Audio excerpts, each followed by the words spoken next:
Welcome to Support. This video is intended for our English students at the Department of Psychology. Here we give you some tips on how to do well on your exams. You'll most likely have at some point Googled how to do well on the exam. Most sites will give you the same advice, which is usually good or at least okay. In this video we try to supplement this with tips based on our years of experience as examiners. Now, unfortunately, we're all Norwegians, and thus we don't have much insight into specific challenges that foreign students might face at Norwegian universities. We would be happy if you could share any such experiences that you have in the comment section. It may be helpful to others. We'll show some examples of answers that students may give to examination assignments. When they appear, please pause the video to read through them before continuing the video. Should you hear me say anything that contradicts what your lecturer or course coordinator has said, their word is law. You should anyway be skeptical of things you hear on YouTube. We'll start by looking at the different types of exam assignments you may receive. We like to differentiate between short and long assignments when it comes to the length of your answer, but we realize that some will fall somewhere in the middle. Here are some examples from different subjects, but keep in mind that it is the course coordinator who chooses the form of the exam, and it may thus be subject to change. Statistical exams often have short assignments, also quite many assignments, often 10 to 20. Each assignment may require no more than 1 to 3 sentences. In other courses like developmental psychology, you may get only 1 or 2 assignments, but you are expected to write several paragraphs on each. Yet other courses like Introduction to Methods or Personality Psychology usually have somewhere between 4 and 8 questions that you are expected to give a brief but not too brief answer to. Perhaps 1 or 2 paragraphs. Exactly what constitutes a long or short answer is unfortunately impossible to tell, as it will depend on the requirements of each particular assignment. We also like to differentiate between assignments focusing on discussion and assignments focusing on remembering details. Take this assignment, which you may expect to find in biological psychology. Explain how the optic nerve works. To get a good grade, you need to remember a lot of stuff, like the cone and rod cells, the nervus opticus, and so on. You're not expected to discuss various research questions. Compare it to an assignment we could expect to find in work and organizational psychology. Discuss challenges that a new employee may face when they are hired in the middle of a period of social distancing, such as under the COVID-19 pandemic. You may be expected to mention some theory, name-dropping a researcher who studied employment, for instance, but your grade will mostly be determined by whether you manage to think critically about the case and really get into the challenge faced by the employee. It's quite common to see assignments that asks you to both remember and discuss. Consider this example from Personality Psychology. Discuss Gray's theories and relate them to the personality dimensions of anxiety and impulsivity.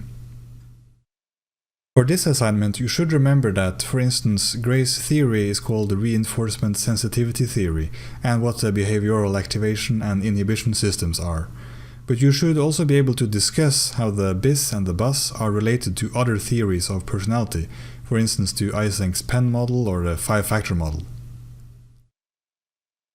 In our experience, students often forget to both remember and discuss. Here's an example of a way to answer the aforementioned assignment.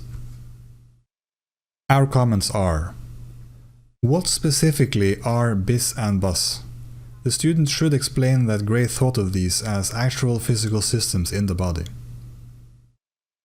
Why does Gray's theory have a physiological basis? Again, if the student had written what we just suggested, that would have been a good bridge to this statement.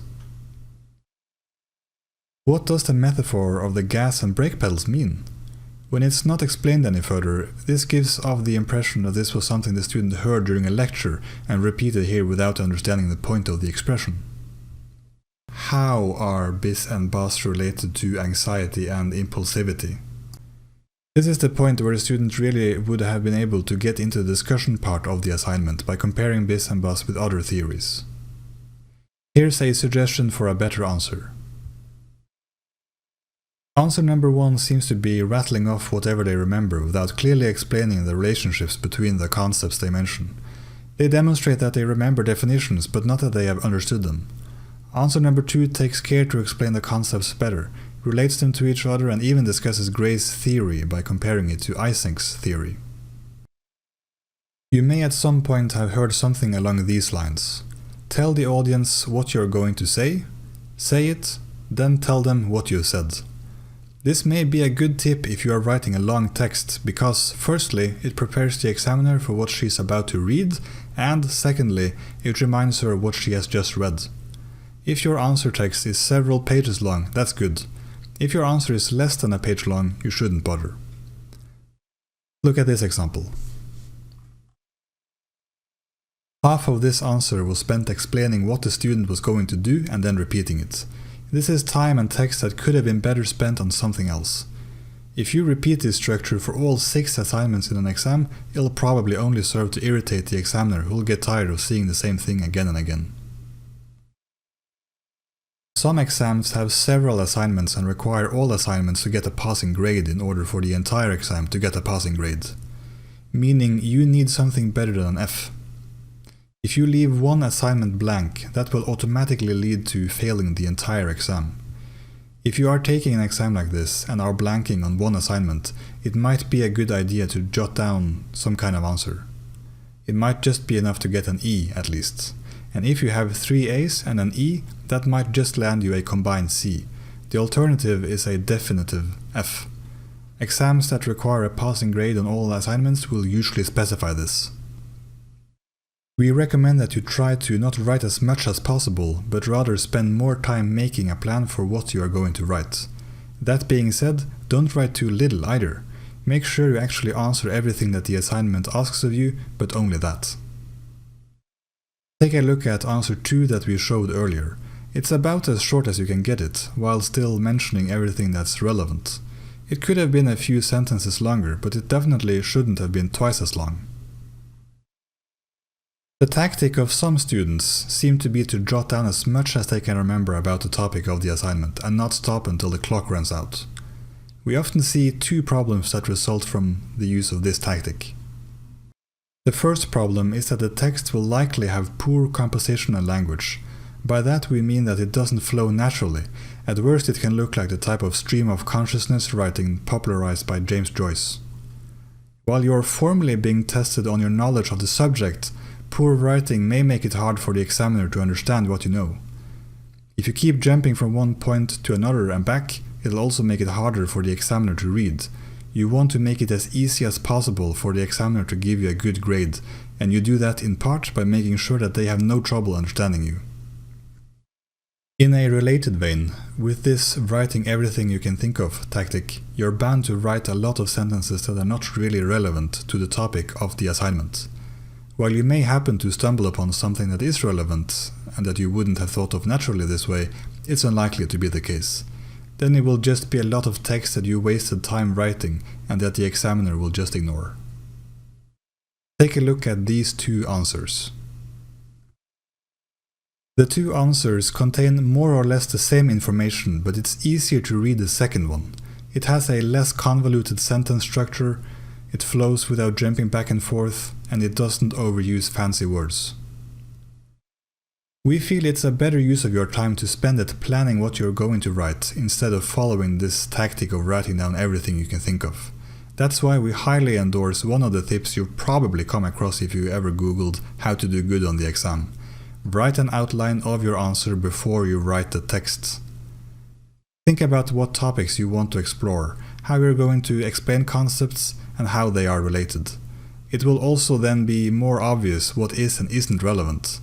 You'll sacrifice some time to create this outline, that's true, but you'll make up for this because it'll be quicker to write the answer when you have a plan for it. If you suffer from dyslexia or otherwise have a reduced ability to write, consider contacting the Special Needs Accommodation section. With dyslexia, for instance, they'll make sure that the note is added to your exam so that the examiner knows about this and takes it into account.